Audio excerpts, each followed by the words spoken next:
What's up, geeks and gamers? It's Jeremy coming to you with another video, and today we have the return of Kelly, better known as Jedi Bunny. How are you, Kelly? I'm doing great. How are you doing, Jeremy? I'm doing good. I'm doing good. I mentioned this to you earlier, but I don't get any complaints about you. Nobody complains about you. I don't understand. You're the only person that nobody complains about on Geeks and Gamers. So what do you think about that? I think there's going to be an influx of opinions now. Now that that's been said, I try to stay away from looking too deeply into comments and opinions and stuff, just because it's such a vulnerable place to be, especially with social media and everything. So I've seen a smattering of disagreements and stuff, but I try to stay as open-minded as possible. And I do like the notion of having my mind change. So even if I do see something that's somewhat negative in regard to something that I've said or something that I've, made my opinion known on, I do find it interesting to see people's discussion of those points. Of course, it's always nice to see a respectful, eloquent statement rather than which very rarely happens. It very rarely happens on social media, but when it does, it stands out like a sore thumb in a good way. But how's life been treating you? Life's been good. I've been doing well. I've been keeping busy, so that's always a good thing. How about you? Doing good. Just obviously doing the YouTube thing as usual. And here's the thing that's awesome about when Kelly and I get together. We kind of had a certain topic that we were going to tackle today. And then so before the show started, we're sitting there just, talking about things. And suddenly we start talking about social media and the lack of social media that she uses versus the fact that I'm kind of buried deeply into social media, and how a lot of people blame a lot of the negativity on the entertainment industry on, oh, well, everybody hates on The Last Jedi because social media is pushing that, yada, yada, yada. But that's not really, I don't agree with that. Kelly hates The Last Jedi. She doesn't have a Twitter, never gets on Facebook, and rarely gets on Instagram, which is Instagram is the one you use the most, right? Yeah, in comparison to the other two, but I don't think I've been on there in at least a couple months maybe. And yeah, I try to stay away from it just because it is such a slippery slope, and I just feel better when I'm kind of just living my life for me and not sharing too much, Yes. Oversharing. So. And that is exactly the type of dynamic I want to kind of approach here, because obviously being the owner and the leader of Geeks and Gamers and all of our social media avenues that we have, I'm buried deep in social media, and then you're not, yet you and I get along and we tend to have a lot of the same opinions on everything. And it's interesting how we've arrived at those same conclusions, even though our approach to a lot of the way we get our information is so different. And that's why you and I get along so good, is because at our core, we definitely have a lot in common. But yeah, I mean, I have tried to dial back my social media usage, especially with Twitter. Oh my God, the best decision you've ever made is to not get a Twitter. It is a nightmare sometimes. And the things that get said about me and the arguments and the rabbit hole I get, going down, it's absolutely crazy. But the other point we want to talk about is the fact that, you have a YouTube channel, but you haven't posted a lot on there. And you mentioned to me that you think that your lack of social media usage may have impacted your lack of content on your channel. Do you want to kind of get into that a little more? Well, I wouldn't necessarily put it as though it's my lack of social media. I think it's more a mindset than anything else. Is that I think we're living in an age now where it's so easy for people to put themselves out there, to put their lives out there, their opinions out there, their belief systems out there. And it can be really reaffirming for some people. It can also be an echo chamber for some groups, which I think is really damaging regardless of what side you're on. I think the most nourishment you're going to get out of life is when you kind of live a life where you have access to all varieties of information, not just things that validate your opinion or your belief system. And I do find that, I do find that when I go on social media, even YouTube, I consider to be a social media of sorts, just by definition, because I notice when I go on YouTube, I mostly just spend my time watching like cute animal videos at this point on YouTube, which is pretty harmless because you can't really be indoctrinated by that type of thing. But I've also noticed that when I was watching a lot of more critical forms of videos and stuff on YouTube, just like with any other platform, it is going to reinforce, you're going to kind of be led down a recommended feed of things that fall into that same category, belief system, opinion. And it can be very almost, it can really kind of create this concrete around your own ability to kind of choose and have free thought. So I think, long story short, I do think it's more my mindset and kind of a lifestyle choice than anything else. I've definitely been really, when I was in college, I was obsessed with Facebook. And when I was younger, I was into MySpace and doing all the HTML and making my MySpace page like look a certain way. And it really is, it's a rabbit hole because it entangles with your ego and your sense of identity and your sense of self. So it really is a slippery slope. And I've learned that I do feel better, and I feel like I live my life a little bit more true to what I want versus what I want people to see when I'm not doing that. And I found that when I was doing YouTube videos on my channel, I loved it. And it was amazing to have that sense of community where people could kind of engage on the same sorts of ideas and opinions that I was having. And I miss that a lot. And I love that about your channel, is the discourse and the understanding and the differences of opinions, I feel is so important. And I really think the coolest thing about Geeks and Gamers is, for as many people that bashed you or bashed the platform, I think it's important to realize that we need to have those difference of opinions. We need to have people that believe in different sorts of things, because that's the way the world works. You're never going to get everybody to agree with you. You're never going to get everybody to want the same law to be passed. You're never going to want everybody to want the same system of ethics or morals. So, I mean, I don't know. That's a loaded. No, That's you got it. I mean, you're so right though about everything you said. And this is what's cool. Is like, you're a unicorn because you're a pretty girl that doesn't need social media to post all your pictures and have everybody tell you how pretty you are. You know, you're just confident enough in yourself. And I know you personally, you know, and I know you, that when I say that to you, you're like, I'm not that confident, Jeremy, but you are in that sense because,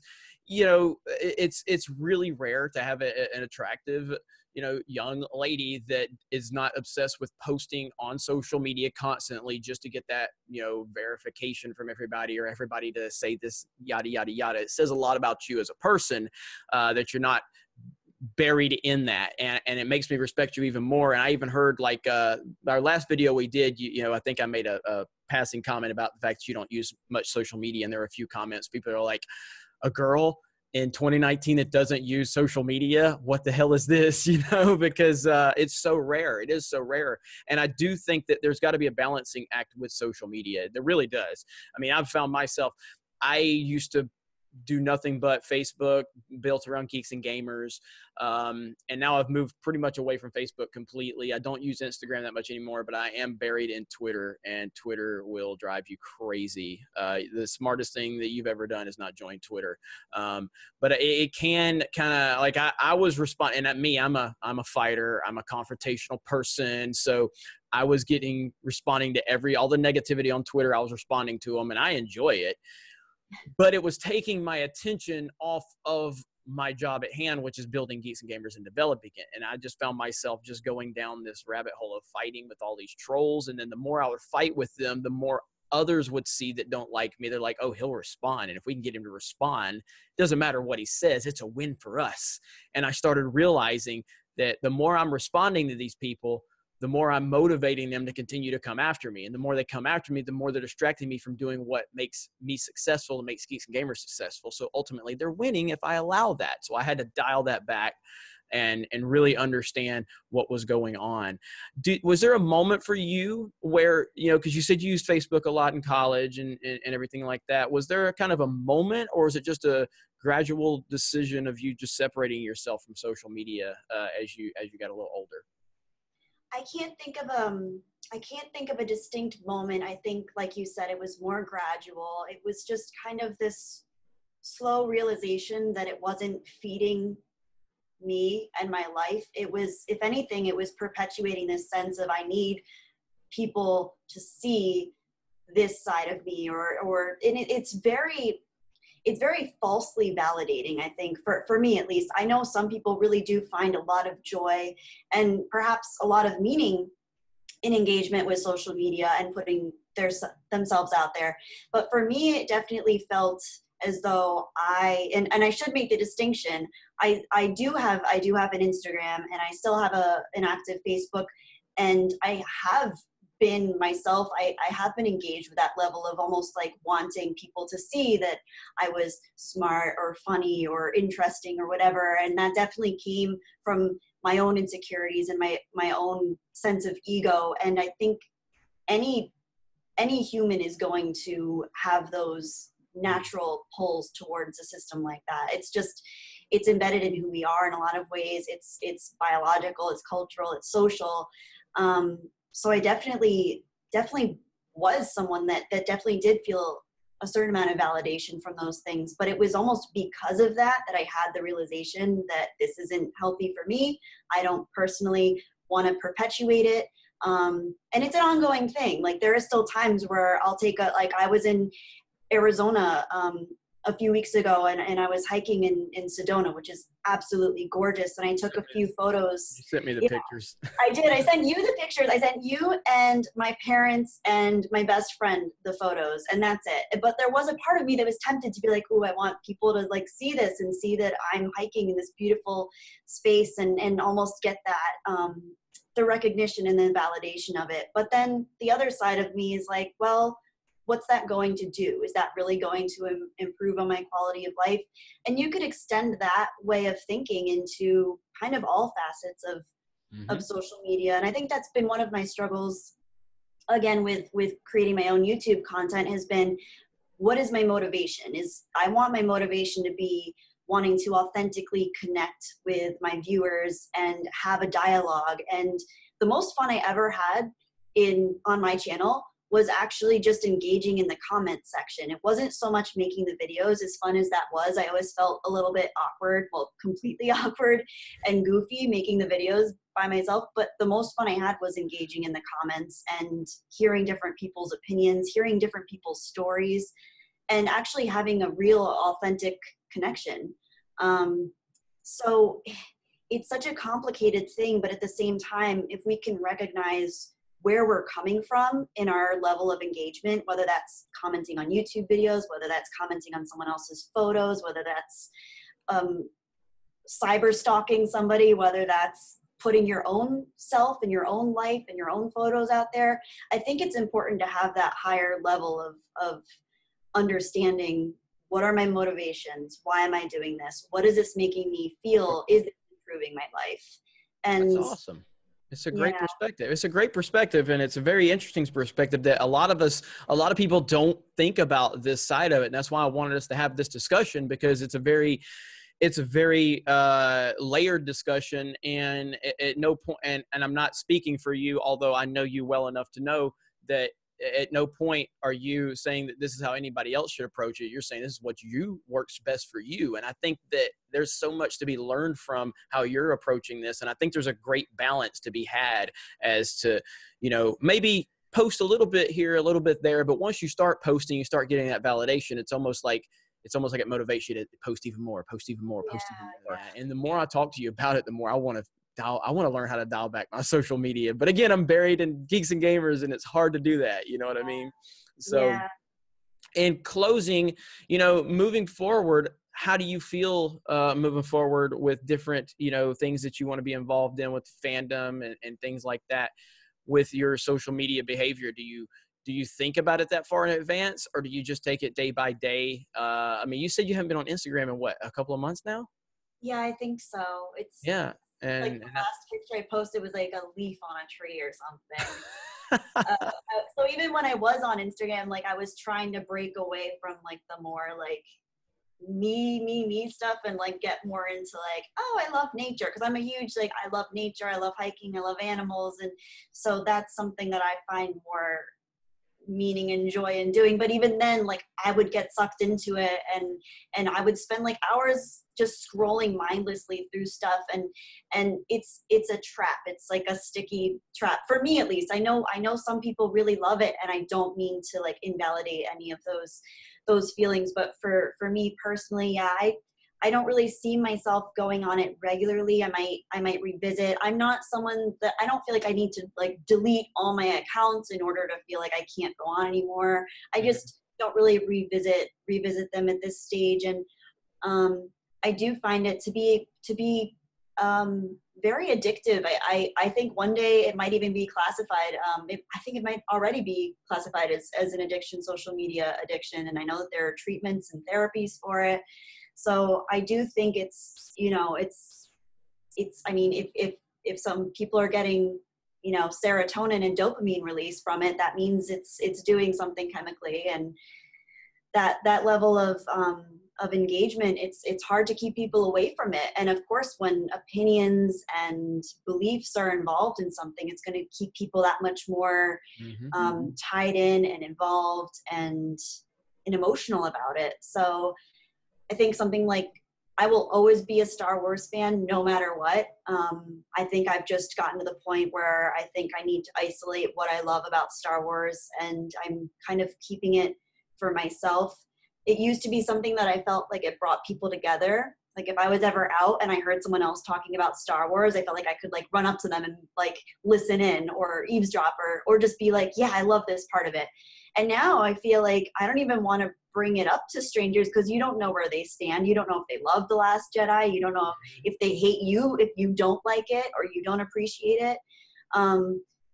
So there's just so much complexity involved, where it used to be something that I felt like most of the people, like anybody that I met when I grew up that loved Star Wars, were usually some of the cooler, smarter, more interesting people from very diverse backgrounds, ethnically and socially, and you didn't have to be any particular type of person to enjoy Star Wars. And now I feel as though, you know, the thing that I think is the most negative aspect of it is the fact that the people behind the creative minds behind Star Wars are, and it's happening everywhere in entertainment now, is you're starting to notice backlash. If fans don't like something, they're getting backlash for it. So fans that didn't like the Game of Thrones finale, we got backlash for it. We were told that we just didn't see it the right way, or that we were bigoted, or we didn't understand what they were doing, and we didn't understand the subversion.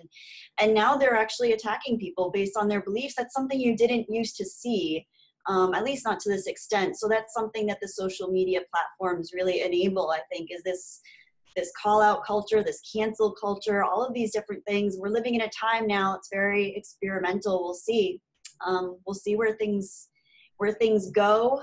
But as far as I'm concerned, I want to try to have like a little bit more of a zoomed out perspective, because when I'm really involved, I don't think I think as clearly. So that's.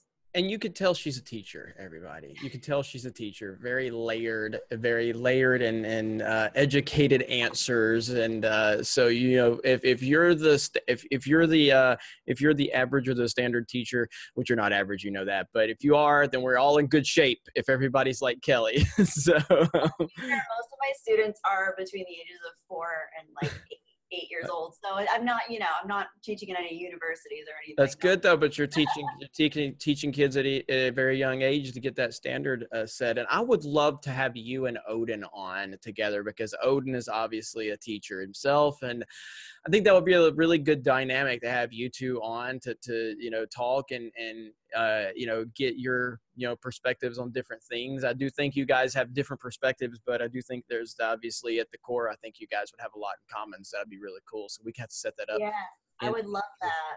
And you reminded me, we still haven't really talked about Game of Thrones, like on air. Oh, give me your quick take. Give me your quick take on season 8 as a Game of Thrones fan. I already know how you feel, because we've talked about it a lot. Just sheer disappointment. I mean, I don't really have anything I just feel like it was so rushed, and I've said this before, but I just feel like the writing was just so rushed. It was just out the window. The character arcs were just dead ends, or just rushed. And this is the thing that I think is so cool right now, is that we're in an age right now where we do have access to more forms of entertainment than ever. And there's some really great television out there, and there's some really great films out there.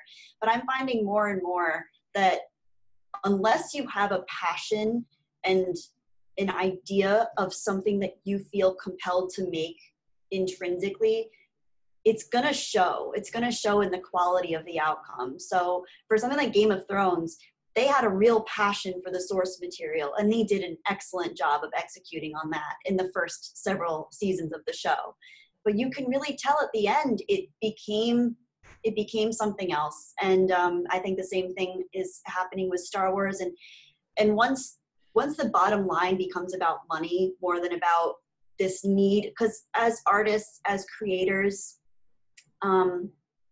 when you feel something from within that you need to create, even if it's not received well by the masses, you can tell that there's that heart and soul there.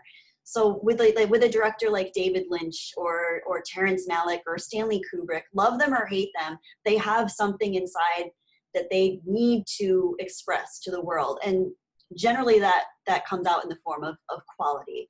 But when you have these creators that are doing something either just to kind of make people happy and satisfy their audience, or just for the sheer element of subverting the audience, you're going to have just this disarray and really kind of hollow outcome. So I think sorry, that was a long answer to a short. No, that was good. That was good. And it is, I mean, and you and I have talked about it a lot. You know, you messaged me when I was making a lot of those Game of Thrones videos, and we talked a lot about it. And it's just, I still can't really comprehend how bad it was and how much we anticipated it. I still can't comprehend that they decided, after all the buildup, after all of the seasons, after all of the development, I just can't understand how they thought that these were going to be respectable endings to these character arcs and these stories. Everything, no character to me was honored. I mean, Cersei just stood there for all of season 8 pretty much drinking wine. That's pretty much what she did. You know, we all know what happened with Daenerys and the Mad Queen turn. And it's not really the problem with the Mad Queen turn. That's not really the problem. Nobody's got a problem with her going Mad Queen. It was the fact that it was such a drastic leap from who she's always been to just like that. Like, I just don't, it doesn't make any sense. Jon Snow was just, you know, you're my queen, you know, like just him and his couple of lines that he had. And Jon Snow's always been a really, you know, passionate leader. Everybody's always respected him, and he just was so stupid this season. Jamie's arc. Oh my God.